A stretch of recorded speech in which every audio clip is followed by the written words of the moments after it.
नाम संदीप जांगड़ा है। मेरे साथ मेरे को फाउंडर हैं ईशान चुग, जो कि मेरे स्कूल फ्रेंड हैं। जब shark tank first season start हुआ था तो मैंने उस टाइम पे भी अप्लाई किया, किसी वजह से रह गया होगा। फिर मैंने शार्क टैंक 2 पे भी अप्लाई किया और हम उस दरवाजे को थोड़ा सा टच करके बैकफुट हो गए। शार्क टैंक 3 स्टार्ट हुआ और उस जो मैं डोर को छू के आया था और आज उस डोर को मैं एक कदम आगे बढ़ा रहा हूँ। और मैंने फैसला किया, गुड़गांव में कुछ दोस्तों ने वो हो गया ऐसे 2-3 दिन से हम लोग पूरा पिच के ऊपर डिस्कशन कर रहे हैं, क्योंकि वहाँ पे जो क्वेश्चन होने वाला है वो किसी को नहीं पता। उसमें एक चीज और वो पूछ सकते हैं, तुम्हारी ऑनलाइन सेल कितनी है और ऑफलाइन कितनी है। निकाल लिया मैंने 28%। हम तो ठहरे एक छोटे से शहर के लोग। मैंने डिसाइड किया नौकरी छोड़ के ईट लोकल थिंक ग्लोबल, मैंने जॉब छोड़ने का फैसला किया। हम आए हैं हरियाणा के एक छोटे से शहर गोहाना से।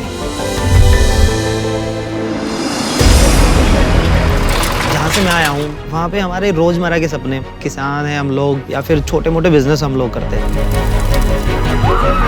उस शहर से जब मैंने शुरुआत की तो मुझे भी कोई ऐसा आइडिया नहीं था कि हम इस बिजनेस को इस लेवल तक और यहाँ तक हम पहुँचा पाएंगे।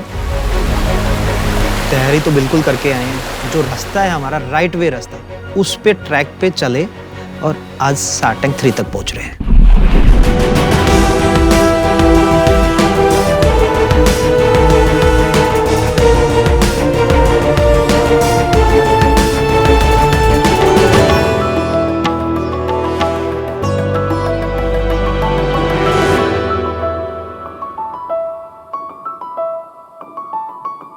नमस्ते शार्क, मेरा नाम ईशान है और मैं 31 साल का हूँ। नमस्ते शार्क, मेरा नाम है संदीप जांगड़ा और मैं 32 साल का हूँ। हम आए हैं हरियाणा के एक छोटे से शहर गोहाना से। शार्क, आपने कभी गोहाना के बारे में सुना है? नहीं। जलेबी वहां से आती है ना? जी बिल्कुल सर। ये महानगरों से दूर एक छोटा सा शहर है जिसकी पॉपुलेशन ऑलमोस्ट 1 लाख के आसपास है और जो गोहाना फेमस है अपनी बड़ी बड़ी जलेबियों के लिए है और हमारे पिज्जा गैलेरिया की वजह से भी है। मैं शार्क पिज्जा गैलेरिया शार्क जब सॉरी आराम से आराम। पानी पड़ा अगर शार्क पानी चाहिए। पिज्जा गैलेरिया की शुरुआत दिसंबर 2015 से हुई। हम तो ठहरे भाई एक छोटे से शहर के लोग। जब मैं पहली बार गुड़गांव गया, वहाँ की बड़ी बड़ी बिल्डिंगें देख के एकदम से मैं चकाचौंध रह गया।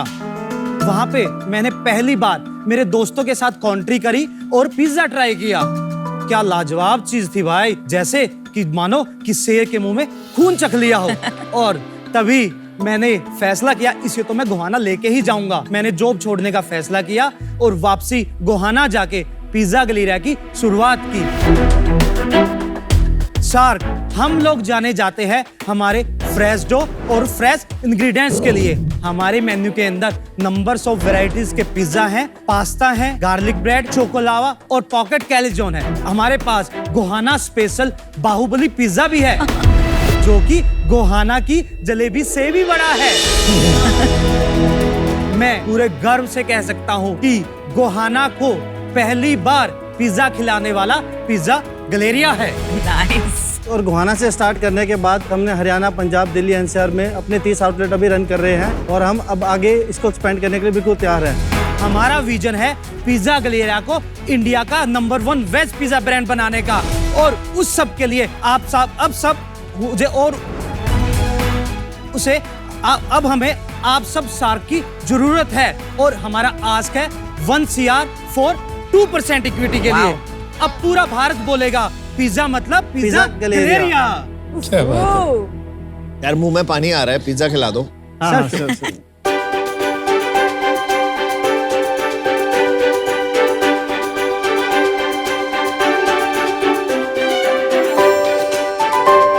सब मैं आपको बता देता हूँ, ये हमारी स्टफ गार्लिक ब्रेड है, बेस्ट सेलिंग हमारा आइटम है। ये plain garlic bread, then single topping pizza, और ये है हमारा तंदूरी पनीर पिज्जा, और डिप्स है हमारी चीज़ डिप और स्पाइसी डिप।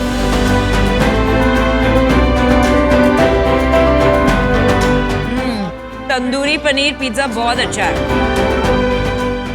एक दौर था हमारा जब हम सिर्फ दिन के 50 से 60 पिज्जा बेचते थे, और आज तकरीबन पिज्जा गैलेरिया महीने के 4 से 5 लाख पिज्जा सेल करता है। What? 4 से 5 lakh? Yes sir, per month. कुछ सिटी के अंदर हम लोगों ने डोमिनोज को भी बीट किया है।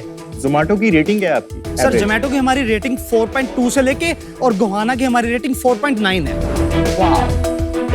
गुड़गांव से गोहाना कितनी दूर है? 120 किलोमीटर के आसपास। वाया हमारे 2 रास्ते होते हैं, सोनीपत से हम लोग गोहाना जा सकते हैं और एक रास्ता हमारा वाया नहीं रोहतक ठीक है, से। पर 120 किलोमीटर गुड़गांव से में पिज्जा फ्रेश मिलते ही नहीं थे। नहीं, फ्रेश डो पिज्जा नहीं होते थे। आपने कहा 2015 में ये बात हुई, तो यार 2015 के पहले क्या कर रहे थे तुम? मैंने स्कूलिंग की लोकल गोहाना से ही। उसके बाद मेरा जो कॉलेज भी था वो भी एक गांव में मेरे पापा ने मेरा एडमिशन करा दिया।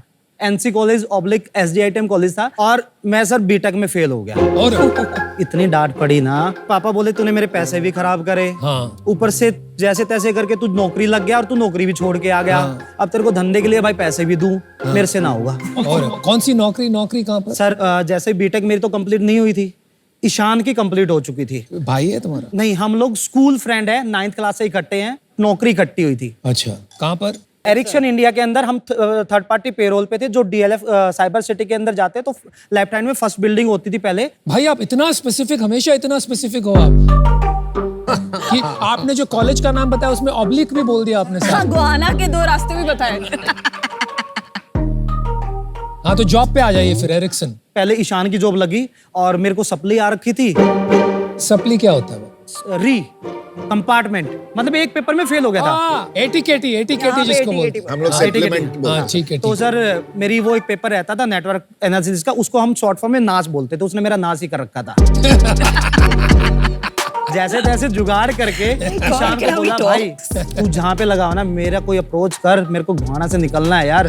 तो इसने एक जुगाड़ करके इनसे मेरे को लगवा दिया। एक चीज बहुत अच्छी है, एक तो मतलब मेरे को ये लगा, देखो मैं तो पूरा खा गया, तो टेस्ट बहुत सही है। दूसरा, ऐसी कोई पिज्जा चेन मैंने नहीं सुनी जो खाली वेज बनाती है। बहुत अच्छा बिजनेस टैक्टिक भी है।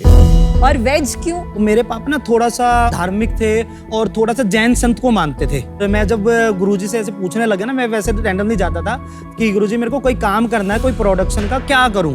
बोला बेटा कुछ भी काम कर ले पर किसी की जी हत्या करके अपना पेट मत भरना। बिजनेस के ओर पे आप कभी डाइवर्सिफाई करेंगे नॉनवेज में, कि आपका विजन है कि ये फॉरएवर शाकाहारी रहेगा? 100% वेजिटेरियन ही रहेगा। Interesting. और ऐसा नहीं है मैम कि वेज की मार्केट नहीं है, पूरे इंडिया के अंदर नहीं, वेज की इनफैक्ट बहुत मैंने अच्छी आपको ये मार्केट। क्यों पूछा, क्योंकि बहुत सारे वेजिटेरियंस को मैं पहचानती हूँ, मैं खुद वेजिटेरियन हूँ, जिनको बहुत दिक्कत होती है टू गो टू रेस्टोरेंट जो दोनों सर्व करते हैं। जोमेटो पे अराउंड 30% कस्टमर ऐसे हैं जो नॉन वेज सर्व करने वाले रेस्टोरेंट से ऑर्डर ही नहीं That is करेंगे। a phenomenal statistic. Veg only restaurant chains Very are nice. Huge. लेकिन ये प्रोमिनेंट ज्यादा क्यों नहीं किया आपने? अगर मैं यहाँ देखता हूँ जी ओनली वेज या 100% वेज तो बहुत छोटे में आपने लिखा हुआ, लिखा क्यों नहीं है? तो एकदम से उसको आपका मेन सेलिंग पॉइंट क्यों नहीं बना दिया? That's a good point. बिल्कुल, इसको हम ऐड ऑन करेंगे। इसको बड़ा करो। टेस्ट बेटर है, क्यों है? जितने भी पिज्जा बनते हैं वो मोज़रेला चीज के बनते हैं। ठीक है। इसमें हमने अपनी कस्टमाइज कराई हुई लिक्विड चीज भी ऐड की है 30% का अच्छा। राउंड। उसने आपको एक अलग सा फील दिया होगा, जूसी दिया। टाइप। आप तो फेल हुए थे, इतना कुछ कैसे आपने सीख लिया? जब मैंने गुड़गांव में ट्राई किया था, खाया था, मैं उसकी R&D के लिए निकल पड़ा। डोमिनोज गया कि भाई फ्रेंचाइजी मिलती है, पता किया, नहीं। उसके बाद रोहतक गया। इटली गए आप? सर तो ये टेस्ट ऑफ इटली फॉर ये इंडिया भी लिखा बताता हुआ है। हूँ। मैं गूगल कर रहा था लोगों के लिए कि भाई ये स्टार्ट कहाँ से हुआ, तो इटली से आया। तो फिर वहां पे क्लिक किया कि the taste of Italy for India. R&D किया, फिर मैन्युफैक्चरिंग और सब कहाँ से सीखा? R&D के लिए मैं निकला रोहतक। वहाँ हमारा एक ब्रांड है पिज्जा विंग्स के नाम से। उनसे जब डिस्कस हुआ कि सर मुझे को ना गोहाना खोलना है, बोला भाई मैं फ्रेंचाइजी नहीं दूंगा। उसने मुझे ऑफर किया कि भाई हम ना तुम्हें सिखा देंगे और 1.5 लाख रुपए फीस लगेगी। अच्छा, उसका भी जुगाड़ दोस्तों से किया था। और मेरे से बड़े वाला भाई चंडीगढ़ पुलिस में कांस्टेबल है, उसकी सैलरी थी, मैं कहा दो। और वहां पे करीब 15 से 20 दिन तक उन्होंने मेरे से प्रोसेस सिखाए सारे, कैसे डिलीवरी दे के आनी है, कैसे बिलिंग होनी चाहिए और स्ट्रेच। यार गोल तो नहीं आती। बोला रोटी बनानी आती है? हाँ भाई आती है। बोला उसी तरीके से बना इसको। वो बनाया और वो करते करते, और सर अब मुझे लग रहा है कि पिज्जा के अंदर कोई रॉकेट साइंस नहीं है। ठीक है। तो हमने फर्स्ट आउटलेट 25 दिसंबर 2015 को स्टार्ट किया। उन दिनों में सर सच में लोग गोहाना के पागल हुए। और उसका रेवेन्यू पर मंथ कितना चल रहा है? 6.5-7 लाख रुपए की सेल करते हैं महीने की। ये आपका पीक रेवेन्यू है? नहीं, इससे ऊपर है सर। इससे ऊपर कौन कौन सी आउटलेट? करनाल सिटी है हमारा, सोनीपत सिटी हमारा रेवेन्यू 14.5 लाख के आसपास है। प्रॉफिट कितने पे करते हो आप? कितने रेवेन्यू पर मंथ पे 4.5 लाख सेल के बाद। कस्टमर आते हैं रेस्टोरेंट पे या सारा डिलीवरी है? मल्टीपल है। जो मोस्टली आउटलेट है हमारे डाइनिंग आउटलेट भी हैं, हम लोग जोमेटो स्विगी के साथ भी हैं और हम लोग सेल्फ डिलीवरी भी ऑर्डर कस्टमर कितने तुम्हारे पास आते हैं वर्सेस तुम कितनी बार जाते हो? वो रेशो होगा सर 70% हमारे पास और हमारे द्वारा जो हमें डिलीवरी के लिए कॉल करते हैं वो आते हैं 70 और 30% आप लोगों के थ्रू। और ये क्या फ्रेंचाइजी मॉडल है कि? इसमें 18 आउटलेट हमारे कंपनी के हैं। अच्छा। और 12 आउटलेट हमारे फोफो और फोको के हैं। फ्रेंचाइजी ऑन फ्रेंचाइजी ऑपरेटेड हैं और इसमें 4 outlet franchise on company operated है। एक चीज बताओ, आप जैसे अब नई नई चीजें आ रही है, नई नई चीजें करनी है, वैल्यूएशन लेनी है, इन्वेस्टर्स पे जाना है, ये सब आप कहाँ से सीख रहे हो और आपकी कोई हेल्प कर रहा है, कोई एडवाइजर है? फेयरली बताऊं ये शार्क टैंक से सीख रहे हैं। सच्ची सारे एपिसोड देखा और इन्हीं से सीख रहे हैं। हमसे ही सीखा और हमको ही 50 करोड़ का वैल्यूएशन टोप रहे हो। सर आज सेल भी तो दे रहे। सेल्स बताइए, दबा के होंगे आपके सेल्स। 2019-20 में जो सेल थी वो थी 8.5 करोड़। 20-21 में थी 10.5 करोड़। लास्ट ईयर की थी 11.5 करोड़। लास्ट ईयर तो 22-23 होगा ना यार, एक साल आपने स्किप कर दिया। लास्ट 3 हो गया ना ये 11.5 ठीक है, मतलब 8.5, 10.5, 11.5। तो आपने शुरू करना चाहिए था 20-21 से। 2023-24 में हम लोग करीब 9 करोड़ को टच करने वाले हैं। और इसमें से आपका ओन्ड और फ्रेंचाइजी का क्या स्प्लिट है? ये जो कंपनी आउटलेट 18 आउटलेट है ये उनका है। अच्छा, और फ्रेंचाइज का अलग क्यों नहीं बताया आपने? फ्रेंचाइजी से हम लोग रॉयल्टी लेते हैं और सेकंड जो हम उनको इन्वेंट्री रॉ मटेरियल देते हैं उसमें कट होता है। तो कितना है बता दो ना, उसको ओन्ड आउटलेट में जोड़ देते हैं। टोटल 1.5 लाख रुपीस आ रहा है per month. Per month 1.5 lakh. क्योंकि हम जो उनका जो प्रॉफिट था उसका हम 3% चार्ज करते हैं। प्रॉफिट का 3%? 3% चार्ज करते हैं। नहीं ब्रॉफिट को उल्टा बोल आफ्टर ब्रेक इवन का उसका जो उसने मतलब दिया उसका ब्रेक इवन निकलने के बाद। ये मैथ मेरे को कुछ समझ में नहीं आया। 12 फ्रेंचाइजी में 1.5 लाख ही क्यों बन रहा है आपका? नहीं ये सिर्फ वन टाइम जो लिया वो तो अलग है ना। ठीक है, रॉ मटेरियल का कितना चार्ज करते हैं? वो तकरीबन 3 से 4% का कट होता है। नहीं भाई, एक तो या तो आपके आंकड़े नहीं बैठ रहे या आपके फ्रेंचाइजी पैसे नहीं बना रहे। एक्चुअली क्या है कि अभी जो रेस्टोरेंट हुए कुछ अभी हुए हैं, उन्हीं के बहुत पुराने चल रहे हैं कि उनके रेगुलर रॉयल्टी आ रही है। पुराने वाले फ्रेंचाइजी के आंकड़े बता दो। उससे तकरीबन महीने का हमें आता है 30 से 35 हजार रुपया। और उसकी सेल कितनी है? 8.5 से लेके 10 लाख के बीच की है। और आप सिर्फ 30,000 रुपए लेके खुश हैं। आप फ्रेंचाइजी का भला करें पर आपका धंधा तो चलेगा ही नहीं ऐसे। नहीं, फ्रेंचाइजी ने इन्वेस्ट किया हमारे ऊपर, हमारे ब्रांड को देख के। जब तक वो नहीं कमाएगा तो हम कैसे निकाल देंगे? एक कंफ्यूजन जो अभी तक नहीं समझ आया है, आप फ्रेंचाइजी से कितना लेते हो रॉ मटेरियल का? रॉ मटेरियल का मैं आपको बताया था 1.5 लाख के आसपास पर मंथ आता है अभी। और नहीं, जो नहीं, नहीं, नहीं, नहीं, नहीं। आपने बोला था रॉयल्टी आता है, उसके अलावा आपने बोला उसके ऊपर कुछ आता है रॉ मटेरियल का। तो अभी अप्रोक्सीमेट इतना ही आता है। तो इसमें झूठ की बात नहीं है, यही आता है। नहीं, झूठ यही की आता बात है। नहीं, मैं समझ ही नहीं पा रही हूँ। आपके फ्रेंचाइजी एग्रीमेंट में लिखा क्या है, बस ये बताओ। हमारे एग्रीमेंट में लिखा हुआ है जो हमने ब्रेक इवन के बाद सेल किया हाँ, break even उसका के हम बाद का ही नेट बताओ। 3% लेंगे। और उसमें आप सारा रॉ मटेरियल दोगे रॉ मटेरियल जो जाएगा उसका अलग से रहेगा। एंड रॉ मटेरियल्स में कितना आप प्रोवाइड करते हो? एग्जाम्पल देता हूँ, 100 रुपए का चीज लिया, ठीक है, उसमें लगा 30 रुपए का रॉ मटेरियल। हाँ। उस 30 रुपए के रॉ मटेरियल में जो भी हमारे पैक्ड है, सॉस वगैरह है, चीज वगैरह है, ये हमने दिया तकरीबन 20%। मतलब वो जो वैल्यू लगा उसका रॉ मटेरियल का वैल्यू, उस पे हमने वो 20 रुपए पे हमने जो लिया है वो है। भाई हम इसको नहीं समझ पाएंगे, ये बात साफ हो गई। पैसा बना रहे हो? बिल्कुल। कितना पैसा बनाया? 15%। और वैल्यू में बोलो तो पिछले साल कितना? वैल्यू में अगर महीने की एवरेज दूं तो सारे आउटलेट तकरीबन अगर 18 कमाते होंगे 18 लाख के आसपास पर मंथ का है। पहले साल में जब 8.5 करोड़ किया था तब कितना कमाया था? पहले साल तो देखो कुछ बचा ही नहीं था, सब आगे से आगे 8.5 लगे करोड़ रहा का तब की था। बात बस खर्चा पानी ही रखा था बस। ठीक है, 10.5 में कुछ बनाया? 15 से 16 लाख रुपए का आसपास। आपने 15% बोला नेट मार्जिन, फिर 10.5 करोड़ पे आप 1% क्यों बना रहे हो? 10-15 लाख।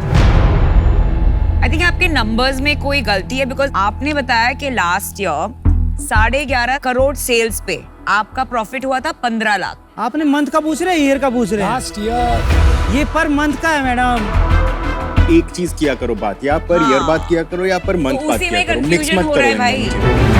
भाई। इस साल कितना बनाओगे? इस साल का टारगेट है सर करीब 16.5 करोड़ की सेल करेंगे हम, क्योंकि हम 9 करोड़ के आसपास टच कर चुके हैं। इस साल आप 2.5 करोड़ प्रॉफिट करोगे? बिल्कुल प्रॉफिट का क्या किया? सर, आउटलेट खोले ना और उसको मार्केटिंग में यूज किया। पूरी तो ये टीम अपने नेट प्रॉफिट नहीं है, ये ग्रॉस प्रॉफिट है। इसमें क्या होता है?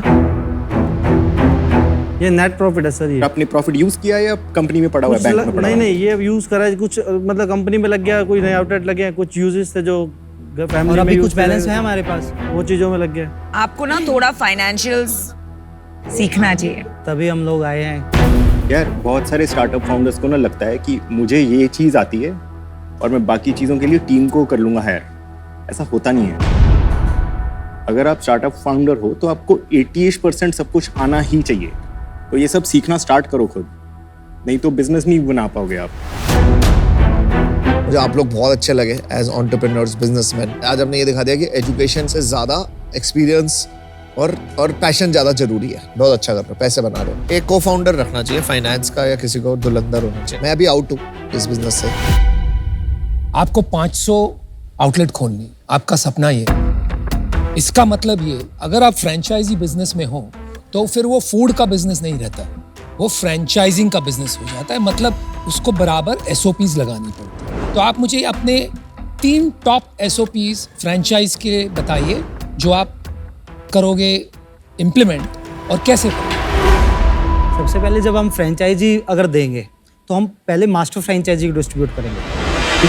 वहाँ पे अपना जितना भी हमारा स्टॉक से रिलेटेड या SKU यूनिट जो भी होगी, हम लोग वहाँ पे डेवलप करेंगे। फिर उनको पूरा प्लान 4 से 5 साल के लिए मास्टर फ्रेंचाइजी आगे फ्रेंचाइजी कैसे दे रहा है, उसको पॉइंट को पकड़ के नंबर्स को ऐसे बढ़ाएंगे। आपकी जो बातें हैं ना, गोहाना की जलेबी की तरह गोल गोल, सीधी समझ में नहीं आ रही। मुझे ये नहीं समझ में आ रहा है कि आप आपके 30 आउटलेट से 500 तक कैसे पहुंचोगे। मैंने सिर्फ SOPs के बारे में पूछा आपको, और आपने मुझे ये बता दिया कि मैं मास्टर फ्रेंचाइजीज करूँगा। वो तो SOPs से कुछ लेना देना ही नहीं है उसका। तो इस वजह से मैं आज आउट हूँ। Good luck. आई थिंक आप में एक स्वीटनेस है, एक प्योरिटी है, एक एनर्जी है जो बहुत बहुत मुझे पसंद आई। But I am out because सचमुच मुझे नहीं लगता है मेरी इसमें एक्सपर्टीज है और मैं आपकी कुछ मदद कर पाऊंगी। But I love your energy and I have no doubt कि आप 500 स्टोर्स कर पाएंगे। मेरा भी मानना है आप काफी दिल वाले एंटरप्रेन्योर्स हैं और आप बहुत दिमाग लगा रहे हैं सोचने में कि फ्रेंचाइजीज कैसे पैसा बनाएंगे, जो बहुत अच्छा है। बिकॉज कोई भी बड़ा फ्रेंचाइजी बिजनेस बना नहीं सकता बिना ये सोचे कि मेरा पार्टनर कैसे पैसे बनाएगा। तो ग्रेट वर्क ऑन दैट। आप में जो lack of understanding of your own business है, ये आपको मतलब आप अपना फ्रेंचाइजी अरेंजमेंट ही नहीं समझा पा रहे हैं। मुझे ये नहीं समझ आ रहा कौन सा नंबर आप सच बोल रहे हो, कौन सा नंबर आप फेंक रहे हो। तो थोड़ी ट्रस्ट डेफिसिट क्रिएट हो जाता है। तो आज मैं आपके साथ जुड़ नहीं पाऊंगी। आई एम आउट। यार फर्स्ट ऑफ ऑल खाना काफी अच्छा था। Thank you. 4.9 रेटिंग जोमेटो पे गोहाना। काफी ज्यादा रेयर है, तो well done. Your passion first class. अगर आप 20 साल पहले मेरे पास आते, जब मैं वहाँ पे कॉलेज में था, और बोलते कि यार आजा ज्वाइन मार ले मेरे को, कर ले, बिजनेस कर रहे हैं हम, मैं I would have joined you. तब तो मैं 12 साल का ही होता। मैं थोड़ा ज्यादा होता, लेकिन मैं आ जाता। धंधा पता ही नहीं होता। लेकिन मैं आ जाता आपके पास, ठीक है। लेकिन आई एम आउट। पहला, आज तक मैंने किसी रेस्टोरेंट बिजनेस में इन्वेस्ट नहीं किया, ना मैं कर सकता हूँ इन्वेस्ट। दूसरा, किसी के साथ काम करना है मुझे अगर, तो थोड़ा ऑर्गेनाइज सेटअप चाहिए, है ना। अगर मुझे बेसिक्स किसी को सिखाने पड़ रहे हैं तो वो वर्थ इट नहीं है। तो आई am out. Okay, sorry guys, thank you. All the best. Best of luck, best of luck. एक सीख लेके जा रहे हैं जो शार्क ने हमें दिया। अगला विजन लेके जा रहे हैं हम लोग, हमें कैसे काम करना है। 2030 तक 500 आउटलेट हम लोग बना के दिखाएंगे। वो जज्बा और वो हिम्मत हमारे बीच में है।